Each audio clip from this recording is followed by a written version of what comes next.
Hello, hello, j'espère que vous allez bien par la grâce de Dieu. Donc, bienvenue dans l'émission Un moment de lecture avec Yeshua et Maloua.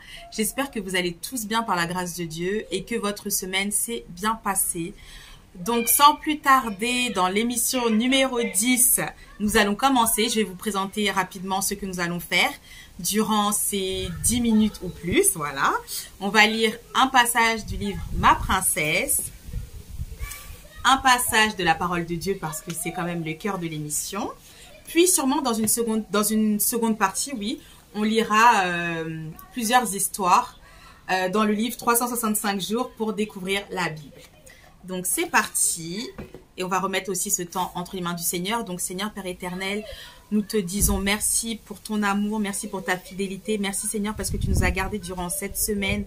Je prie Père éternel pour tous les bien-aimés, papa, qui prennent le temps aussi de regarder ces émissions. Je prie que tu puisses les bénir en abondance, que tu puisses leur montrer que tu es le Dieu des esprits des prophètes, que tu es le Dieu de la Bible et que tu n'as pas changé. C'est toi le Dieu tout-puissant, vivant et vrai et tu es le seul. Tu es le seul chemin, la seule vérité et la seule vie, mon Dieu, mon roi.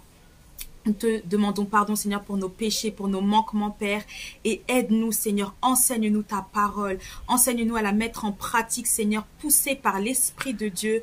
Ô Seigneur Jésus, nous avons besoin de toi jour après jour. Et nous te disons merci pour ton sacrifice à la croix. Merci, Seigneur, parce que c'est toi qui nous donnes le souffle de vie. Et si nous pouvons aussi parler aujourd'hui, c'est par ta grâce.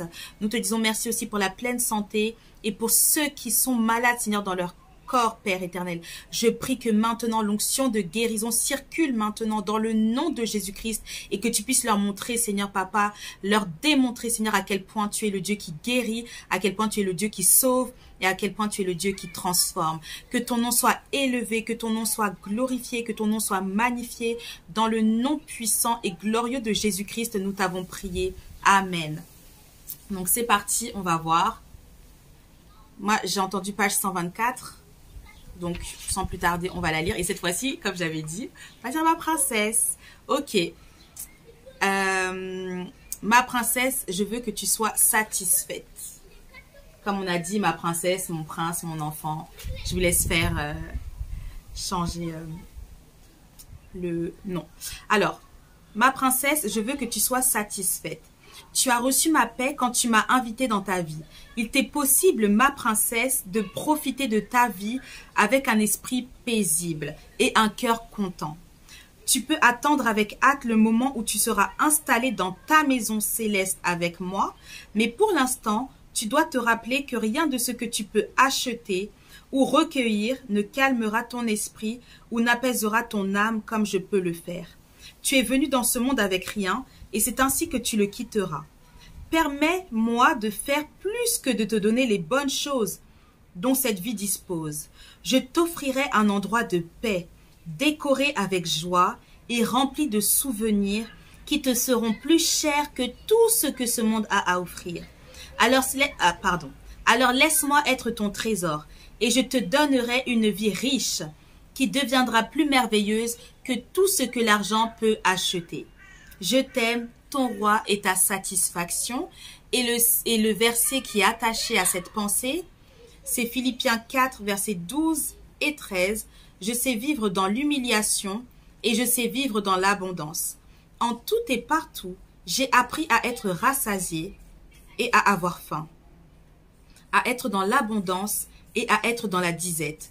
Je puis tout par celui qui me fortifie. Que Dieu vous bénisse. Maintenant, sans plus tarder, nous allons passer à la lecture de la parole de Dieu. D'accord, donc. D'accord. Ecclésiaste, chapitre 4, versets, pour commencer, 7 à 12. Ah non, 4 à 12. C'est parti, donc. Qu'à travers la parole de Dieu, nos esprits puissent être renouvelés, notre intelligence. Et j'ai ce verset là maintenant que j'ai redécouvert dans la parole de Dieu. C'est dans le livre de Jean. Lorsque Jésus parlait à ses disciples, il disait « Déjà vous êtes purs à cause de la parole que je vous ai annoncée. » Donc, C'est parti. J'ai vu que toute la peine que l'on se donne et tout le succès que l'on recherche dans une entreprise ne sont motivés que par la jalousie de l'homme vis-à-vis de son prochain. Cela aussi, c'est de la fumée et cela revient à poursuivre le vent. Ce qu'il faut savoir, c'est que le livre des Ecclésiastes, de l'Ecclésiaste, a été écrit par le roi Salomon, qui était le fils de David.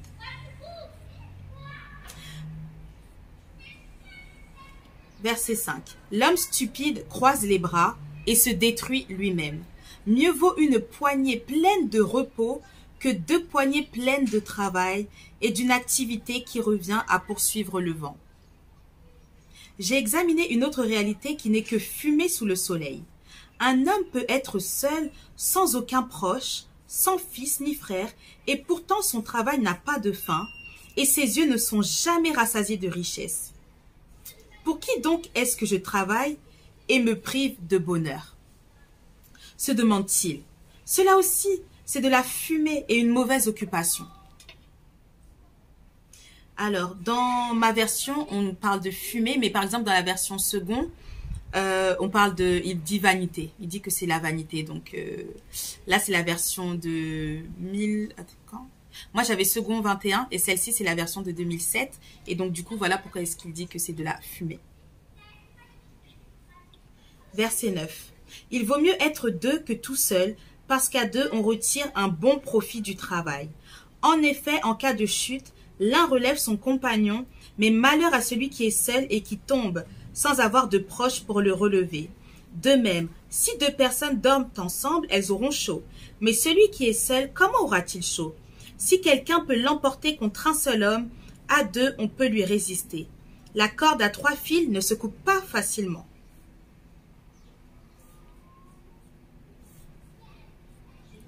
Et maintenant, on passe directement au verset 17. Veille sur ton pied lorsque tu entres dans la maison de Dieu. Approche-toi pour écouter, au lieu d'offrir le sacrifice que présentent les hommes stupides, parce qu'ils ne savent pas qu'ils agissent mal. Amen. Donc, qu'au travers de ces quelques versets que nous avons lus, que le Seigneur puisse toucher vos cœurs, que ça puisse vous interpeller et que nous puissions aussi mettre en pratique ce que Dieu nous dit dans sa parole. Alors, ce que je retiens, c'est qu'à 2, on avance. À 2, on arrive à tenir face aux difficultés.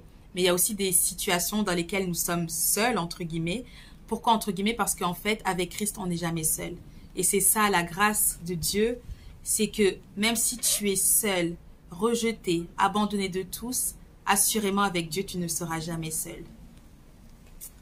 Et c'est le Dieu Tout-Puissant, le Dieu créateur du ciel et de la terre qui habite en toi et il veut te faire du bien.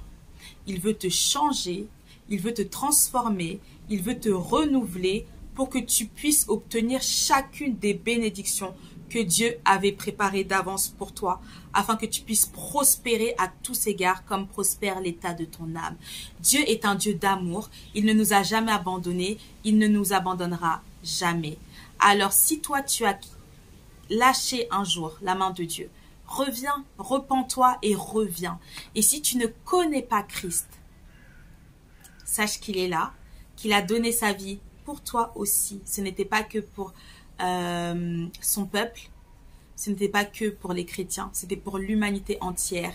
Mais il faut comprendre que Jésus-Christ est le Fils de Dieu, qu'il est venu en chair, c'est-à-dire avec un corps physique que Dieu lui a créé, et qu'il est mort sur la croix afin d'expier nos péchés, les péchés de l'humanité. Son sang a coulé afin que nous puissions être réconciliés avec le Père, que nous puissions être sauvés.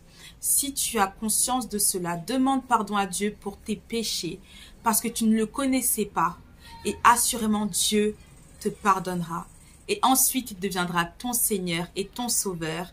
Et là, tu verras que ce sera une nouvelle vie, un nouveau départ, où tu ne seras plus jamais seul et surtout où tu connaîtras ton identité. Parce que lorsqu'on accepte Jésus-Christ comme son Seigneur et son Sauveur, on devient enfant de Dieu, on devient fils du Dieu vivant, on devient héritier du ciel, co-héritier de Christ. Et tout ce que Jésus-Christ a vécu, nous aussi nous le vivrons. Que Dieu vous bénisse et là, ça va être la partie 2. Bye!